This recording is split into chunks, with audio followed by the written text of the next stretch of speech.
साथीहरु नमस्ते। म झलक कुमार श्रेष्ठ, शाखा अधिकृत, हाल भरतपुर महानगरपालिकामा कार्यरत छु। आज म तपाईहरुको बीचमा शाखा अधिकृतको तृतीय पत्र समसामयिक मामिलाहरू भन्ने त्यो पेपरको खण्ड ग मा रहेको विकाससँग सम्बद्ध मामिलाहरू भन्ने उपशीर्षक अन्तर्गतको 3.10 मा रहेको यो खण्ड सी को अन्तिम च्याप्टर पनि हो। 3.10 मा रहेको विश्वव्यापीकरण र विकास, ग्लोबलाइजेसन एन्ड डेभलपमेन्ट भन्ने टपिक लिएर उपस्थित भएको छु। अहिले उदारीकरण र निजीकरण, बजारीकरणको यो वर्तमान परिवेशमा विश्वव्यापीकरणको मान्यता बढेर आएको पाइन्छ। एक देश र अर्को देश बीचको समन्वय र सम्बन्ध दिनानुदिन विस्तार हुँदै गएको छ। नेपाली बजारमा उत्पादन भएको वस्तु तथा सेवालाई विदेशी बजारमा बिक्री वितरण गर्ने र विदेशी बजारका वस्तु तथा सेवालाई नेपाली बजारमा आयात गर्ने, निर्यात र आयातको यो दोहोरोपना, दोहोरो व्यवहार, दोहोरो यो परिपाटी दिनानुदिन बढेर गएको छ। एक देशमा रहेको ज्ञान, सिप र क्षमता, प्रविधिलाई अर्को देशमा हस्तान्तरण गर्न पनि सकिने, अर्को देशको ज्ञान, सिप र क्षमता तथा प्रविधि, पुँजी, लगानीलाई आफ्नो देशमा प्राप्त पनि गर्न सकिने यो परिवेशको सिर्जना ग्लोबलाइजेसन, विश्वव्यापीकरणको कारणले भएको छ। यो टपिक एक्जामिनेसन पोइन्ट अफ भ्यूको हिसाबले असाध्यै महत्त्वपूर्ण छ। विश्वव्यापीकरणले विकासमा कस्तो प्रभाव पार्दछ भन्ने विषय आजको मुख्य फोकस त्यतातर्फ हामी गर्नेछौँ। लागौँ यसको अवधारणाबाट। वास्तवमा यो विश्वव्यापीकरण भन्ने टपिक विभिन्न आयामहरूसँग रिलेटेड भए तापनि मुख्य रूपमा यसको सम्बन्ध अर्थतन्त्रसँग हुन जान्छ। वस्तु तथा सेवाको आयात र निर्यातसँग विशेष यसको सम्बन्ध भएको हुनाले यसको अवधारणामा बेलायतको औद्योगिक क्रान्ति र युरोपियनहरूको उपनिवेश विस्तार, बजारका लागि उपनिवेश विस्तार, बजार अथवा व्यापारका लागि नै भएको थियो। युरोपेली देशहरूको अन्य देशहरूसँग व्यापार र बजार विस्तार गर्ने उद्देश्यले जाने क्रममा उपनिवेश उनीहरू त्यही शासन गरेर बस्न थाले। त्यसरी उपनिवेशको विस्तार भएको हो। त्यसकारण औद्योगिक क्रान्ति जुन 18औं शताब्दीको औद्योगिक क्रान्तिको कुरा हो, 18औं शताब्दीको औद्योगिक क्रान्ति र बजार अथवा व्यापारको लागि युरोपियनको उपनिवेश विस्तारसँगै यो विश्वव्यापीकरणको मान्यता विकास भएको पाइन्छ। युरोपेलीहरू विभिन्न मुलुकमा व्यापार गर्ने न्युमा गए, त्यही शासन गरेर बसे। बेलायतमा औद्योगिक क्रान्ति भयो, विभिन्न किसिमका औद्योगिक उपकरणहरूको इन्भेन्सन भयो, अन्वेषण भयो, त्यसमा विभिन्न उपकरणहरू निर्माण गरिए। त्यसले गर्दा देशको अर्थतन्त्रलाई माथि उकास्न ठुलो मद्दत पुर्यायो। त्यसकारणले त्यो बेलादेखि 18औं शताब्दीमै विश्वव्यापीकरणको अवधारणा विकास भएको पाइन्छ। तर 1980 पछि विकास भएको यो उदारीकरण, लिबरलाइजेसन र आईसीटी, इन्फर्मेसन कम्युनिकेसन एन्ड टेक्नोलोजीको विकासले ग्लोबलाइजेसन अथवा विश्वव्यापीकरणको मान्यतालाई थप अगाडि बढाउन मद्दत गरेको देखिन्छ। 18औं शताब्दीमै विकास भएको अवधारणा हो, तर 1990 पछि विकास भएको यो उदारीकरण र विज्ञान प्रविधिको उच्चतम प्रयोगको जुन ट्रेन्ड बढेर आयो, यससँगै विश्वव्यापीकरणको मान्यताले पनि व्यापक रूप पाएको देख्न सकिन्छ। यो अवधारणा हो। अब अर्थ जाउँ, के हो त विश्वव्यापीकरण भन्छौँ नि हामी, यो भने के हो? यहाँ मैले चारवटा पोइन्टको सीमाविहीन फैलावट भनेको छु। यी चार चिजको फैलावटमा कुनै पनि भौगोलिक सीमाले यसलाई रोक्दैन। सीमाविहीन यसको ओहोर दोहोरलाई हामी भन्छौँ विश्वव्यापीकरण। के को सीमाविहीन ओहोर दोहोर हो त? पुँजी र प्रविधि, वस्तु तथा सेवा, श्रम र उद्योग, यातायात र सञ्चार, पुँजी प्रविधि, वस्तु सेवा, श्रम र उद्योग, उत्पादित सामग्रीहरू, उत्पादित वस्तुहरू, यातायात र सञ्चारको सीमाविहीन फैलावट, एक देशको सीमाबाट अर्को देश पुग्ने, त्यसमा कुनै सीमाको कारणले, कुनै देशको बाउन्ड्रीको कारणले त्यसलाई छेक्दैन भने त्यसलाई भन्छ विश्वव्यापीकरण। नेपालको पुँजी र प्रविधि इन्डियामा जानु, इन्डियाको पुँजी र प्रविधि नेपालमा आउनु विश्वव्यापीकरण हो। नेपालको वस्तु र सेवा चाइनामा जानु, चाइनाको वस्तु र सेवा नेपालमा आउनु विश्वव्यापीकरण हो। नेपालको श्रम र उत्पादित वस्तुहरू अमेरिकामा पठाइनु, अमेरिकाको श्रम र उत्पादित वस्तुहरू नेपालमा ल्याउनु विश्वव्यापीकरण हो। त्यसै गरी नेपाल एयरलाइन्स मार्फत अन्य देशहरूमा जान सक्नु, अन्य देशहरू एयरलाइन्स अथवा यातायातको माध्यमबाट नेपालमा आउनु विश्वव्यापीकरण हो। नेपालबाट अर्को देशमा सहज रूपमा इन्फर्मेसन कम्युनिकेसन टेक्नोलोजीको माध्यमबाट सूचना, तथ्याङ्क र जानकारीहरू आदान प्रदान गर्न सक्नु विश्वव्यापीकरण हो। यो विश्वव्यापीकरणमा हामीले भुल्न नहुने कुरा चाहिँ के छ भने यसमा सीमाको कुनै पनि छेकबार बन्देज हुँदैन। यो सीमाविहीन फैलावट हो। के को सीमाविहीन फैलावट रहेछ? पुँजी प्रविधि, वस्तु सेवा, श्रम, उद्योग, यातायात र सञ्चारको सीमाविहीन फैलावटलाई विश्वव्यापीकरण भन्छ। राष्ट्रिय अर्थतन्त्रको विश्व बजारसँगको एकीकरण हो भनेर एकजना अर्थशास्त्री माइकल पी टोडारो भन्ने अर्थशास्त्रीले विश्वव्यापीकरणलाई परिभाषित गर्ने क्रममा उनले भनेका छन् राष्ट्रिय अर्थतन्त्रको विश्व बजारसँगको एकीकरण हो। राष्ट्रिय अर्थतन्त्रको विश्व बजारसँगको एकीकरण, विश्व बजारसँगको भेटघाट हो, विश्व बजारसँगको सम्बन्ध हो विश्वव्यापीकरण भनेका छन्।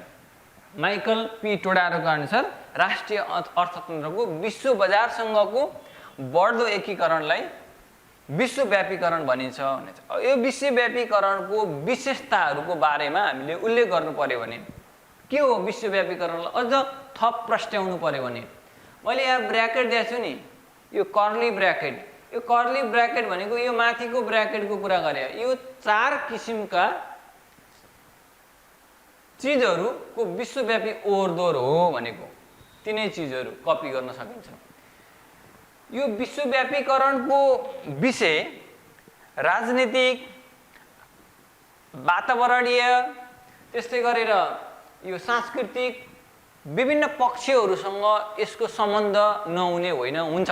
तर यसको मुख्य सम्बन्ध चाहिँ आर्थिक पक्षसँग हुन्छ भनेको।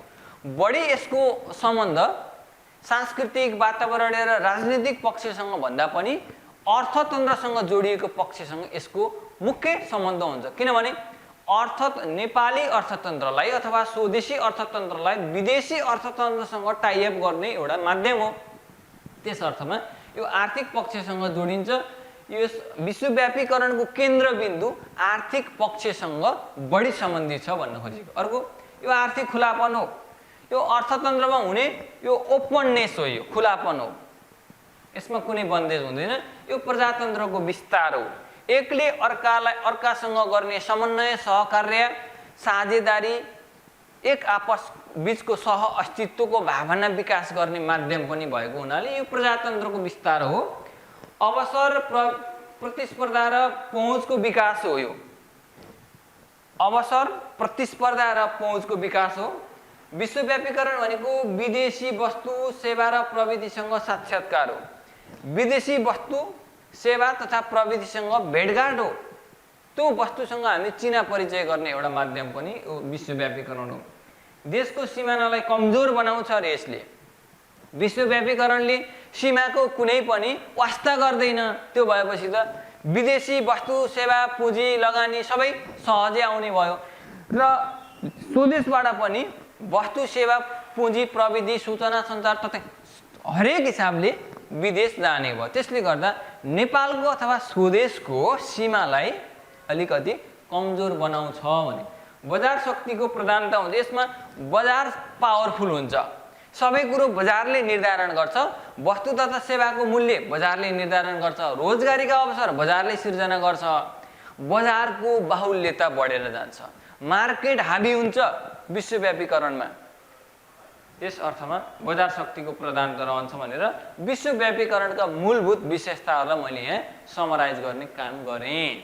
अब म तपाईहरुलाई यतातर्फ लगे। यो त आउटलाइन भइहाल्यो, हामी के पढ्छौं भनेर मैले देखाएको मात्रै हो। अब पक्षहरू, विश्वव्यापीकरणको पक्षहरूमा एउटा व्यापार हो। यो व्यापार मैले यहाँ किन लेखिरहेको छु भने विश्वव्यापीकरणमा महत्त्वपूर्ण पक्षमा व्यापार हो। व्यापार आदान प्रदान गर्ने हो। व्यापार आदान प्रदानबाट राष्ट्रिय अर्थतन्त्रमा योगदान पुर्याउने काम विश्वव्यापीकरणले गर्दछ, त्यही भएर यो राखेको। अर्को वित्तीय प्रवाह। वित्तीय प्रवाह भनेको वैदेशिक प्रत्यक्ष लगानी, वैदेशिक पोर्टफोलियो लगानी र बैंक कर्जाहरूको प्रवाहमा यसले महत्त्वपूर्ण भूमिका निर्वाह गर्दछ। वैदेशिक प्रत्यक्ष लगानी उनको डाइरेक्ट इन्भेस्टमेन्ट हुन्छन्, कतिपय कुरा चाहिँ विभिन्न माध्यमबाट इन्भेस्टमेन्ट हुन्छ। त्यही भएर हामीले यो थर्ड पेपरमा आर्थिक मामिलाहरूमा तपाईहरुले वैदेशिक प्रत्यक्ष लगानी र वैदेशिक पोर्टफोलियो लगानीको बारेमा अध्ययन गर्नुपर्ने हुन्छ। त्यतातर्फ यसलाई जोडेर हेर्नु होला, यो इम्पोर्टेन्ट पनि छ। पोर्टफोलियो लगानी र डाइरेक्ट इन्भेस्टमेन्ट भन्ने, फरेन डाइरेक्ट इन्भेस्टमेन्ट। अर्को सूचना प्रविधि भन्ने यो पक्ष, तीनवटा पक्ष चाहिँ विश्वव्यापीकरणको पक्ष हो। एउटा व्यापारको पक्ष हो, सीमाविहीन व्यापारको कुरा हो यो। यसले निर्यात प्रवर्धन गर्ने, आयात प्रतिस्थापन गर्ने अथवा आयात पनि यसले प्रवर्धन गर्न सक्छ, आयात बढाउन सक्छ, निर्यात पनि बढाउन सक्छ। यसले दोहोरो व्यापारको कुरा गर्छ। अर्को वित्तीय प्रवाहमा वैदेशिक लगानीहरू भित्राउने र बैंक कर्जाहरू प्रवाह गर्ने कुरा वित्तीय प्रवाहको। अर्को सूचना प्रविधिको व्यापकताको कुरा यसले गर्छ। सूचना प्रविधिको माध्यमबाट विश्व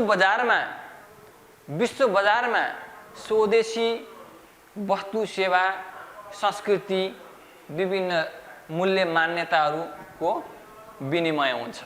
यो कुरा आईटी इन्फर्मेसन टेक्नोलोजीको पक्षमा मैले राखेँ। र आयामहरूमा विश्वव्यापीकरणको आयाममा एउटा आर्थिक आयाम छ। आर्थिक आयामलाई मैले अघि नै भनिसकेँ। यो विश्वव्यापीकरण भनेको मूलतः वस्तु, सेवा तथा प्रविधिको विनिमय भएको हुनाले यो राष्ट्रिय अर्थतन्त्रसँग जोडिएको विषय हो। यसले राष्ट्रिय अर्थतन्त्रलाई मजबुत बनाउन भूमिका खेल्दछ। अर्को सांस्कृतिक आयाम। सांस्कृतिक आयामभित्र संस्कारजन्य कुराहरू, रीतिरिवाज, हाम्रा चाडपर्वहरू, वेशभूषा, लवाई खवाई, रहन सहनमा समेत यसले प्रभाव पार्दछ। त्यस अर्थमा सांस्कृतिक आयामको कुरा यहाँ उल्लेख गरेको। विदेशीको नक्कल गर्ने, विदेशीका कतिपय राम्रा कुराहरू कपी गर्ने संस्कार बढ्छ भने कतिपय यसका नराम्रा पक्षहरू पनि हुन्छन्। अर्को राजनीतिक आयाम भनेको, राजनीतिक आयाममा चाहिँ राज्यले अंगीकार गर्ने शासन प्रणालीमा समेत विश्वव्यापीकरणको प्रभाव रहन्छ। पुँजीवादी शासन व्यवस्था अँगाल्ने क्रममा यो विश्वव्यापीकरणले पनि भूमिका खेलेको पाइन्छ। विश्व बजार अथवा विश्व अर्थतन्त्र कता ढल्किएको छ, नेपालको अर्थतन्त्र, नेपालको राजनीतिक प्रणालीलाई पनि विश्वव्यापीकरणले दिशानिर्देश गर्दछ। त्यो अर्थमा राजनीतिक आयाम उल्लेख गरिएको। अर्को वातावरणीय आयाम भनेको ग्लोबल इस्युजमा वातावरण प्रदूषण, विभिन्न किसिमका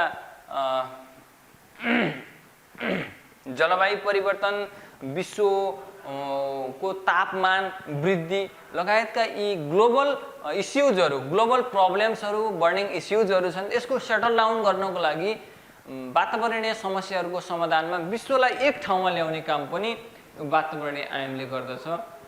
सस्टेनेबल डेभलपमेन्टमा सबैलाई एकताबद्ध गर्न पनि विश्वव्यापीकरणले भूमिका खेल्दछ भनेर त्यो राखिएको हो। अब नेपालमा विश्वव्यापीकरणका सम्बन्धमा अथवा सन्दर्भमा भएका प्रयासहरू के कस्तो प्रयास नेपालमा भएको छ ग्लोबलाइजेसनको सम्बन्धमा। 1990 पछि सरकारले उदारीकरण, निजीकरण र खुल्ला बजार अर्थतन्त्रमा जोड दिएको पाइन्छ। विक्रम सम्वत 2047 साल पछाडि सनमा 1990, विक्रम सम्वतमा 2047 साल पछाडि नेपालमा उदारीकरण, निजीकरण, बजारीकरणको मान्यताले मूर्त रूप लिएसँगै विश्वव्यापीकरणको प्रसङ्ग पनि अघि आएको हो। निजी क्षेत्रको प्रवेश विकासमा निजी क्षेत्रलाई पनि साथसाथै लग्नुपर्छ भन्ने यो पछिल्लो मान्यतासँगै न्यू पब्लिक म्यानेजमेन्टको अवधारणाले पनि निजी क्षेत्रका सकारात्मक पक्षहरू सार्वजनिक क्षेत्रमा भित्राउने, विकासका गतिविधिहरूमा पनि निजी क्षेत्रको लगानीलाई बढाउने, निजी क्षेत्रलाई आकर्षण गर्ने, उनीहरूसँगै हातेमालो गरेर अघि बढ्ने, पब्लिक प्राइभेट पार्टनरसिपको अवधारणा विकास गरेर विकासमा निजी क्षेत्रलाई साथै लग्ने, निजी क्षेत्रका ज्ञान सिप र प्रविधि लगानी क्यापिटल पुँजीलाई विकासमा आबद्ध गराउने, त्यसमार्फत देश विकासमा लाग्ने भन्ने कुरा निजी क्षेत्रको प्रवेशलाई पनि स्वीकार गरेको छ नेपालले। वैदेशिक लगानी तथा प्रविधि हस्तान्तरण ऐन, वाणिज्य नीति, औद्योगिक नीति जस्ता ऐन कानुनहरू बनाएर विश्वव्यापीकरण अथवा विश्व अर्थतन्त्रमा नेपाली वस्तु सेवा तथा प्रविधिको पहुँच विस्तारमा जोड दिएको छ। SAFTA, south Asian free trade area भन्छ। त्यसै गरी BIMSTEC, bay of Bengal initiative for multisectoral technical and economic cooperation भन्छ बिमस्टेक। त्यसै गरी वर्ल्ड ट्रेड अर्गनाइजेसन, यो तीनवटै साफ्टा, बिमस्टेक, WTO को सदस्य भएर नेपालले यसको सदस्यता लिएसँगै नेपालको अर्थतन्त्रलाई एकीकृत गर्ने, नेपालको अर्थतन्त्रलाई मजबुत बनाउनको लागि भूमिका खेलेको छ। विदेशी बजारसँग नेपालको अर्थतन्त्रलाई विदेशी बजार अनुकूल विकसित गराउन, नेपाली उत्पादनलाई विदेशी बजारमा पहुँच विस्तार गर्नलाई यसले भूमिका खेलेको छ नेपालले। त्यसै गरी डेभलपमेन्ट ब्याङ्क, कमर्सियल ब्याङ्क, विकास ब्याङ्क, वाणिज्य ब्याङ्क अनि विभिन्न वित्तीय संस्थाहरूको स्थापना गर्न अलिकति खुकुलो पारिएको छ। यसले गर्दा वित्तीय कारोबारहरूमा अलिकति व्यापकता ल्याइएको छ। संस्थानको निजीकरण गर्ने परिपाटी बढेर गएको छ। संस्थानको निजीकरण गर्ने, सार्वजनिक संस्थानमा रहेका व्यतिथिहरूलाई कम गर्नको लागि त्यसमा निजीकरण गरेर त्यसलाई चाहिँ प्राइभेट सेक्टरहरूलाई अलिकति जवाफदेही, प्राइभेट सेक्टरहरूलाई एउटा अवसर प्रदान गर्ने, उनीहरूलाई राष्ट्रिय अर्थतन्त्रमा आबद्ध गर्न भूमिका खेलेको छ। अर्को प्रशासनमा सुधार ल्याइएको छ। कर्मचारी तन्त्रमा पनि ICT को प्रयोगलाई बढाइएको छ। सार्वजनिक सेवा प्रवाहमा विकासका गतिविधिहरूमा ICT को प्रयोग बढेर गएको छ। कर्मचारीहरूको ज्ञान सिप र क्षमतालाई विकास गर्नको लागि समय तालिम, उनीहरूको क्षमता विकास सम्बन्धी विभिन्न कार्यक्रमहरू गरिएको छ। उनीहरूलाई ICT फ्रेन्डली बनाउनको लागि हरेक अफिसहरूमा यसको प्रयोग बढाइएको छ। मैले ICT को टपिकमा त्यो कुराहरू गरिसकेको छु। वस्तु तथा सेवाको मूल्य, अधिकांश हकमा वस्तु तथा सेवाको मूल्य केही सरकारले निर्धारण गरे तापनि धेरै वस्तु तथा सेवाको मूल्य भने बजारले नै निर्धारण गर्ने, यसलाई बजारलाई नै प्राथमिकतामा राखिएको छ, बजारलाई प्रधान बनाइएको छ, बजार अर्थतन्त्रलाई बढावा दिएको छ। यो नेपालमा भएको विश्वव्यापीकरणको सन्दर्भमा प्रयासहरूको बारेमा कुरा गरे। अब यो विश्वव्यापीकरणले कस्तो प्रभाव पारेको छ, नेपालको परिवेशमा यसले पारेको सकारात्मक प्रभावलाई यहाँ हेरौँ। राष्ट्रिय अर्थतन्त्रलाई अन्तर्राष्ट्रिय अर्थतन्त्रसँग आबद्ध गरेको छ। राष्ट्रिय अर्थतन्त्र अथवा राष्ट्रिय वस्तु तथा सेवाको विदेशी बजारमा प्रचार प्रसार, यसको विकास र विस्तार बढाइएको छ, बढेको छ, राम्रै कुरा हो। प्रतिस्पर्धा, दक्षता, क्षमता, उत्पादकत्वमा वृद्धि भएको छ। विदेशी ज्ञान सिप र क्षमताको प्रयोग बढेर नेपाली ज्ञान सिप र क्षमतामा पनि यसको वृद्धि भएको छ, निर्यात प्रवर्धन भएको छ। विदेशी पुँजी तथा प्रविधि भित्रिन थालेको छ। गुणस्तरीय वस्तु तथा सेवाको मूल्य कम अथवा कम मूल्यमा पनि गुणस्तरीय चिजहरू पाउन थालिएको छ। विदेशी विकसित मुलुकहरूले उत्पादन गरेका कतिपय राम्रा गुणस्तरीय सामग्रीहरू पनि स्वदेशी बजारमा सुपथ मूल्यमा भेटिएको छ, किनभने उनीहरूले धेरै मात्रामा उत्पादन गर्छन्, विश्व बजारमा फैलिनु भएको हुनाले धेरै बिक्री हुँदा त्यसको मूल्य कम हुन गएको छ। गुणस्तरीय वस्तु तथा सेवा पनि कम मूल्यमा प्राप्त गर्न सकिएको छ। बहुराष्ट्रिय कम्पनी मार्फत स्थानीय साधन स्रोतको प्रयोग बढेको छ, स्थानीय स्तरमा रोजगारीका अवसरहरू सिर्जना भएको छ, त्यसले गर्दा गरिबी न्यूनीकरणमा मद्दत पुगेको छ। अर्को, व्यापार प्रवर्धन भएको छ, आर्थिक वृद्धि र आर्थिक वृद्धि हुन थालेको छ। तथापि पेन्डेमिक कोभिड-19 पेन्डेमिकको कारण आर्थिक वृद्धिमा गिरावट आएको छ, व्यापार घटेको छ। यो छुट्टै कुरा हो, यसको समस्याको कुरा हो, तर सकारात्मक प्रभाव चाहिँ ग्लोबलाइजेसनको कारणले व्यापार बढेको हो, आर्थिक वृद्धिका परिसूचकाङ्कहरू बढेको हो, जसले गर्दा आर्थिक विकासमा भूमिका खेलेको छ। यो सकारात्मक प्रभाव हो। अर्कोतर्फ ग्लोबलाइजेसनको कारणले नकारात्मक असरहरू पनि नपरेको होइन। हेरौँ कस्तो नकारात्मक, स्थानीय उद्योगहरू बन्द हुन थालेका छन्, साना घरेलु उद्योगहरू, लघु उद्योगहरूमा यसले ठुलो असर पारेको छ।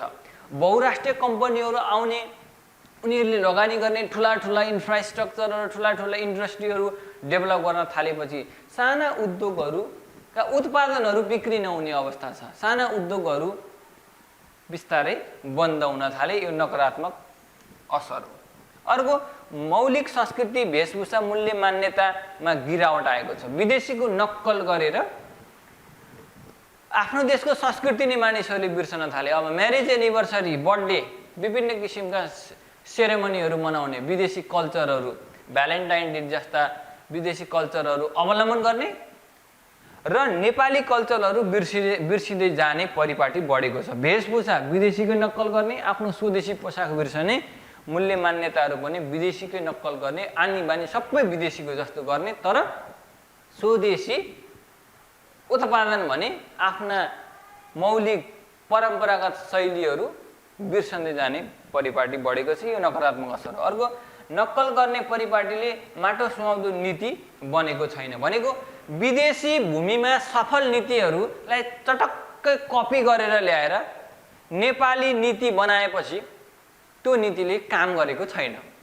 किनभने नीति भनेको माटो सुहाउँदो हुनुपर्छ। आफ्नो देशको भौगोलिक अवस्था, सामाजिक जनजीवन, वातावरणीय अवस्था, यो राजनीतिक प्रणालीसँग सुहाउँदो, सामाजिक अवस्थासँग सुहाउँदो, आर्थिक अवस्थासँग सुहाउँदो नीतिहरू तर्जुमा गर्नुपर्नेमा अन्य देशको नीतिहरू कपी गरेर ल्याइदिँदा यो सफल भएको छैन। उदाहरणको लागि प्रधानमन्त्री रोजगार कार्यक्रम, यो विदेशीको नक्कल हो। विदेशीको नक्कल यहाँ गर्दाखेरि त्यसले प्रभाव पारेको छैन, राम्रो असर प्रभाव पार्न सकेको छैन। अर्को, विलासिताका वस्तुको उपभोग बढेको छ।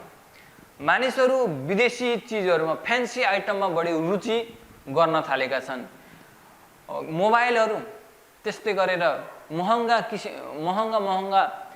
विलासिताका सोफिस्टिकेटेड चिजहरूमा रुचि बढेको छ। टेलिभिजन, विभिन्न किसिमका कपडाहरू, पोसाकहरू, विभिन्न जीवनशैली नै मानिसहरूले फेरेको छ। विलासिताका चिजहरूमा बढी ध्यान दिन थालेको छ। त्यसले गर्दाखेरि विदेशी चिजहरू, विदेशी वस्तु तथा सेवाको आयात बढेको छ, निर्यात घटेको छ। त्यसले डेफिनेटली व्यापार घाटा बढाएको छ। अर्को, ब्रेन ड्रेन। अब अल्पविकसित नेपाल जस्तो अल्पविकसित विकासशील राष्ट्रमा जनशक्तिहरू रोजगारीको खोजीमा विदेश पलायन भएका छन्। अनि उता ज्ञानसिप हासिल गरेका अलिकति दक्ष जनशक्तिहरूलाई पनि विदेशमै अवसरहरू मिलेको छ, जसले गर्दा नेपालमा सम्भावना नभएपछि उनीहरू विदेशी नै बाध्य छन्। यसले ब्रेन ड्रेन भएको छ, नेपाललाई यसले घाटा पुर्याएको छ, प्रतिभा पलायन भएको छ। बहुराष्ट्रिय कम्पनीहरू सरकारभन्दा ठुलो हो कि भन्ने आभास भएको छ। उनीहरूकै शर्त, उनीहरूको मापदण्ड, उनीहरूको नीति अनुसार राज्य चल्नु परेको जस्तो देखिन्छ। उनीहरूको प्रणाली हावी भएको छ, सरकारको प्रणाली हावी हुनुपर्ने हो। अन्तर्राष्ट्रिय प्रभावले सरकार कमजोर भएको छ।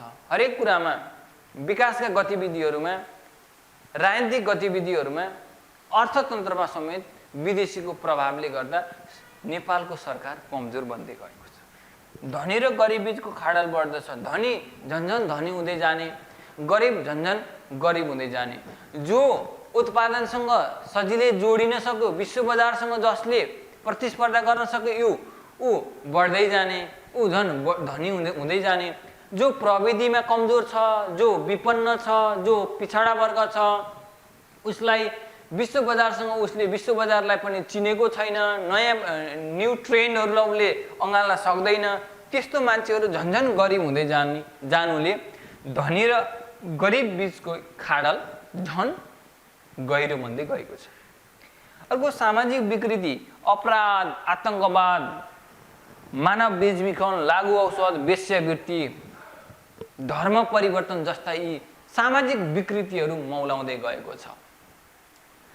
विभिन्न किसिमका सूचना प्रविधिको प्रयोग हुने, विदेशी नक्कल गर्ने, विदेशी विकृतिहरूलाई स्वदेशी युवाहरूले, विकृत मानसिकताका मानिसहरूले त्यस्तो अवलम्बन गर्नाले समाजमा अपराध मौलाएको छ, वेश्यावृत्ति बढेर गएको छ। त्यसै गरी आतंकवादको केन्द्र बन्न पुगेको छ मुलुक, आतंकवादको ट्रान्जिट पोइन्ट हो नेपाल भनेर पनि भन्ने गरिन्छ, त्यस्तो बन्न गएको छ। मानव बेचबिखन हुन थालेको छ, अपहरण, विभिन्न किसिमको मानवका महत्त्वपूर्ण भाइटल अर्गान्सहरूको किनबेच हुन थालेको छ। यसले गर्दा पनि विश्वव्यापीकरणले एकातर्फ अर्थतन्त्रमा सकारात्मक प्रभाव पार्दै पनि यो सीमाविहीन अर्थतन्त्रको ओहोरदोहोरले गर्दा विभिन्न आर्थिक पक्षसँगै जोडिएका विभिन्न अन्य सांस्कृतिक, सामाजिक, वातावरणीय पार्टमा यसले नराम्रो प्रभाव पारेको छ। यिनै नकारात्मक प्रभावहरूसँगै अब यी नकारात्मक प्रभावलाई, कमजोरीहरूलाई हटाउन के गर्नु पर्ला भन्दा सकारात्मक प्रभावलाई बढाउँदै जाने, यसको उल्टो हामीले लेख्न सक्छौँ।